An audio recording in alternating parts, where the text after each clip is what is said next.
67 ವರ್ಷದ ವಯಸ್ಸಿನಲ್ಲಿ Thomas Edison ಅವರ ಜೀವನ ಪೂರ್ತಿ ಕಷ್ಟಪಟ್ಟು ದುಡಿದು ನಿರ್ಮಿಸಿದಂಥ ಸಂಪೂರ್ಣ ಕಾರ್ಖಾನೆಗೆ ಬೆಂಕಿ ಬಿದ್ದಿತ್ತು.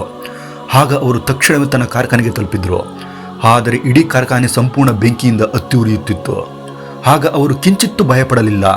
ಬದಲಿಗೆ ತನ್ನ ಪಕ್ಕದಲ್ಲಿದ್ದಂಥ ಜನರಿಗೆ ಹೇಳಿದರು, ಹೋಗಿ ನಿಮ್ಮ ಹೆಂಡತಿ ಮಕ್ಕಳನ್ನು ಕರೆದುಕೊಂಡು ಬನ್ನಿ.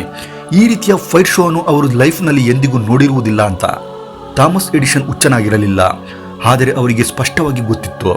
ಆಗ ಭಯಪಟ್ಟರೂ ಕೂಡ ಅಲ್ಲಿ ಏನೂ ಆಗುವುದಿಲ್ಲ ಅಂತ. ಏಕೆಂದರೆ ಆಗಬೇಕಿದ್ದಂಥ ನಷ್ಟಗಳೆಲ್ಲ ಆಲ್ರೆಡಿ ಆಗಿ ಹೋಗಿತ್ತು. ಈಗ ಅಳುತ್ತಾ ಕೂತರೂ ಕೂಡ ಏನು ಪ್ರಯೋಜನವಿಲ್ಲ. ಆದ್ದರಿಂದ ಅವರು ಆ ಸಮಯದಲ್ಲಿ ತನ್ನ ನಿಯಂತ್ರಣದಲ್ಲಿದ್ದದನ್ನು ಮಾಡಿದ್ರು ಮತ್ತು ಮರುದಿನವೇ ತಕ್ಷಣ ಆ ಕಾರ್ಖಾನೆಯ ರಿಕವರಿ ಕಾರ್ಯವನ್ನು ಪ್ರಾರಂಭ ಮಾಡಿದ್ರು. ಮತ್ತು ಆ ಘಟನೆಯ ನಂತರದ ವರ್ಷ ಅವರು ತನ್ನ ಕಂಪನಿಯಿಂದ $10 ಮಿಲಿಯನ್ ಆದಾಯವನ್ನು ಕೂಡ ಸಂಪಾದನೆ ಮಾಡಿದ್ರು.